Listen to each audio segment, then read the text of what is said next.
Assalamualaikum warahmatullahi wabarakatuh. Saya Ronia Petasari. Di sini saya akan menjelaskan pengetahuan bahan bangunan pasir.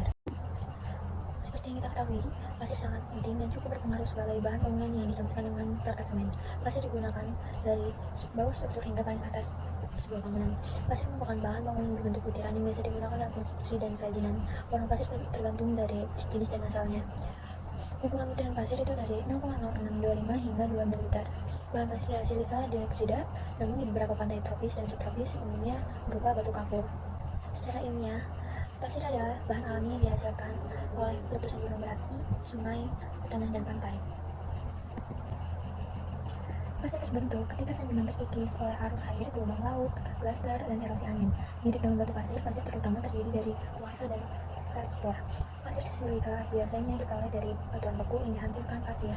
Pasir vertikal mengandung mineral melepas atau partikel batu kecil berkumpul membentuk batu pasir. Ciri-ciri kualitas pasir yang bagus menurut SNI adalah: 1. Agregat halus harus terdiri dari butiran yang tajam dengan keras indeks kekerasan kurang 0,2. Jika dipakai natrium sulfat, bagian hancur maksimal 12%. Jika dipakai aluminium sulfat, bagian halus maksimal 10%. Tidak boleh mengandung lumpur lebih dari 5%. Jika pasir mengandung lumpur lebih dari 5%, harus dicuci terlebih dahulu. Pasir tidak boleh mengandung bahan organik terlalu banyak dan harus dilakukan percobaan warna dari appearance harder dengan larutan jenuh NaOH 3%. Susunan besar butir pasir harus mempunyai modulus kehalusan 1,5 sampai 3,8 dan terdiri dari butir-butir yang beragam. Untuk beton yang tingkat kelewatan yang tinggi, reaksi pasir terhadap alkali harus negatif. Pasir terlalu tidak boleh digunakan untuk agregat halus di setiap mutu beton kecuali dengan petunjuk dari lembaga pemerintah bahan bangunan yang diakui. Yang terakhir, agregat halus yang diakui untuk plesteran dan spesies terapan harus memenuhi persyaratan pasir pasangan.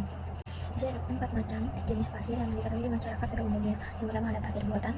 Pasir buatan yang dipecah menggunakan alat pemecah batuan yang menghasilkan butiran berukuran tertentu. Ada juga pasir gunung, pasir galian, penggalian gundukan atau galian gunung. Yang ketiga ada pasir laut, pasir yang umumnya terdapat di pesisir pantai. Yang terakhir ada pasir sungai, pasir yang dikumpulkan dari dasar sungai yang bisa disaring dari sungai gitu. Ini adalah jenis pasir. Yang pertama ada pasir beton. Pasir beton memiliki karakteristik berwarna hitam, teksturnya juga halus serta bersifat tidak menggumpal. Sudah jelas dari namanya bahwa jenis pasir satu ini digunakan ketika ingin membuat campuran bahan beton. Karakteristiknya sangat pas digunakan untuk membuat bangunan lebih kokoh sehingga kualitas dapat dikatakan sangat baik. Pasir ini biasanya digunakan sebagai bahan untuk membuat fondasi yang lebih kuat, plesteran yang lebih halus. Pasir uruk yang diperoleh dengan menyaring limbah pasir seperti sisa pengayaan atau sisa pasir yang dicuci. Sifat pasir timbunan sangat berbeda dengan jenis pasir sebelumnya. Pasir timbunan memiliki tekstur yang lebih kasar. Sesuai dengan namanya, pasir ini untuk menguap tanah, untuk menstabilkan permukaan tanah asli dan menyebarkan beban. Yang ketiga ada pasir pasang.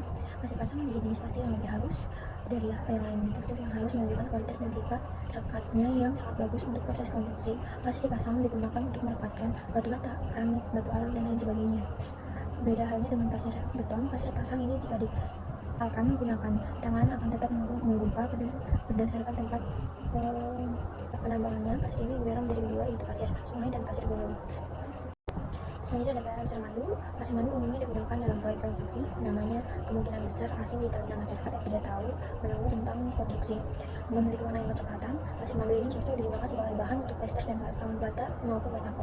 Meskipun teksturnya lebih kasar, jika dibandingkan dengan pasir jenis lainnya, pasir madu ini banyak dicari sebagai bahan bangunan dan banyak dijumpai di pasaran karena harganya relatif murah, kualitas pasir yang cukup baik. Selanjutnya ada pasir merah. Kalian pasti sangat tidak asing dengan nama ini, yaitu pasir merah yang udah nggak asing lagi dengan jenis pasir satu ini yang sering digunakan untuk membuat beton. Pasir merah akan dicampur dengan pasir beton supaya daya rekat yang dihasilkan makin kuat. Pasir ini memiliki warna merah yang beragam seperti warna merah bata, merah kecoklatan, dan merah orange. Pada saat selanjutnya ada pasir putih rangkas. Pada saat penggalian di Rangkas itu provinsi Banten, pasir ini warna putih hingga abu-abu dan teksturnya lembut, namun terdiri dari butiran-butiran besar sehingga tidak salus pasir pesisir. Meski dijual dengan harga murah, namun kualitasnya tetap bagus untuk digunakan dalam proses pembangunan rumah. Batu pasir putih digunakan untuk perekatan plesteran, peletakan keramik, pengecoran, fondasi, dan pembuatan batu bata, genteng, hemah, dan lain-lain. Selanjutnya ada pasir sungai, memiliki tekstur kasar karena berasal dari batuan sungai yang keras, tetapi bukan berarti teksturnya sangat kasar. Pasir sungai masih masuk ke dalam pasir halus karena memiliki daya rekatnya tidak kalah dengan jenis-jenis pasir lainnya. Pasir sungai sering dipilih dalam pembangunan fondasi karena sudah terbukti lebih tahan lama.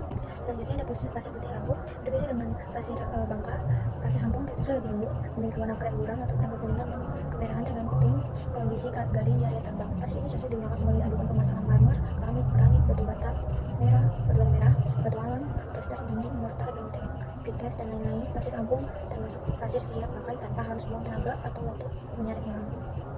Berikut ada foto-foto dan jenis-jenis pasir. Ada pasir sungai, pasir uruk, pasir pesisir, dan pasir lainnya. Selanjutnya ada fun fact mengetahui kualitas pasir yang bagus dengan cara menggenggam pasir yang tersebut, lalu kita lepas.